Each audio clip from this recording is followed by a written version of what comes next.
Sa gitna ng pagdiriwang ng Buwan ng Mga Puso, isang makabuluhang Valentine tree planting activity ang isinagawa ng Sunshine Philippines Movement sa ilalim ng misyon ng kanilang founding president na si Pastor Apollo C. Quiboloy.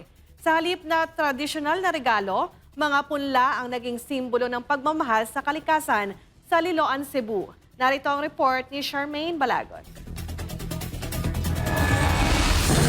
Isang makabuluhang araw ang pagdiriwang ng Araw ng Mga Puso. Para sa mga volunteers ng Sunshine Philippines Movement, ito ay isang pagkakataon upang magtanim at ibalik ang ating pagmamahal sa ating kalikasan.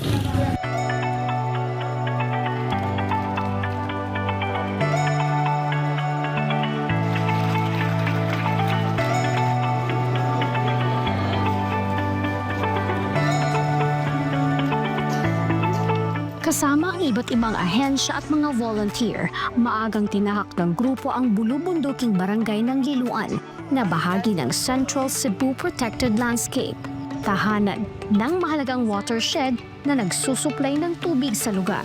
Kasama sa aktibidad ang DENR-CCPL, Philippine Army, 701st CDC, Keepers Club International at ang lokal na komunidad sa ilalim ng gabay ni KOJC Executive Secretary Sister Eleanor Cardona.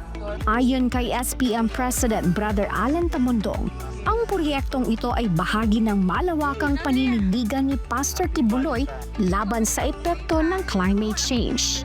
Nagpapasalamat po tayo sa una sa lahat sa ating founding president, Pastor Apollo C. Quiboloy ng Sunshine Philippines Movement sapagkat naging matagumpay po ang ginawa nating round 3 ng ating One Tree, One Nation, Refare Cebu 2026.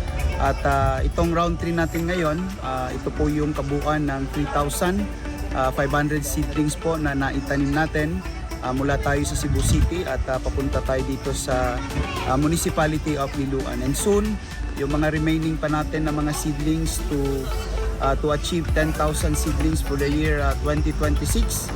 Suportado naman ng Philippine Army ang naturang inisyatibo ni Pastor Quiboloy bilang tugon sa problema ng pagbaha sa Cebu. Initiative ni Pastor Quiboloy. So ma'am, part namin ma'am sa AFP ma'am ay tumulong dito sa pagtanim ng mga puno para maiwasan yung flood na nangyari dito sa Cebu City. So, through sa inyong initiative ma'am, mga LGUs o other agencies ng government, ma'am, sa part namin is maganda itong ginagawa ninyo dahil hindi lang sa ngayon, pati na rin sa new generation, sa mga kabataan. Maging ang mga kabataang volunteer at mga forest warden nagpahayag ng pasasalamat sa malasakit na ipinapakita ng butihing pastor. Thank you Sunshine Philippines Movement. Handa kaming Keepers Club International Incorporated na suportahan ng advocacy ng ating mahal na pastor, Pastor Apollo C. Quiboloy, upang ma-restore ang ating inang kalikasan. Mahalaga ang Refare Cebu 2026 lalo na sa mga nangyayaring pagbaha dito sa Cebu. Dako kay ni siyang tabang man pila agi parehas atong nagtabo nga naay floods na. Kani pasasad ta mo pasalamat ni Pastor Quiboloy ani ibuhat niya. Kay ang uban wala pa man gyud magpakabana. Ang Valentine Tree Planting ng SPM ay bahagi ng mas pinalawak na kampanya na Reforest Cebu 2026 na may layuning maibalik at mapangalagaan ang mga kagubatan sa lalawigan. Sa pamamagitan ng adhikaing ito ni Pastor Apollo C. Quiboloy, muling ipinakita ng SPM na ang pangangalaga sa kalikasan ay isang dakilang pagpapahayag ng pagmamahal.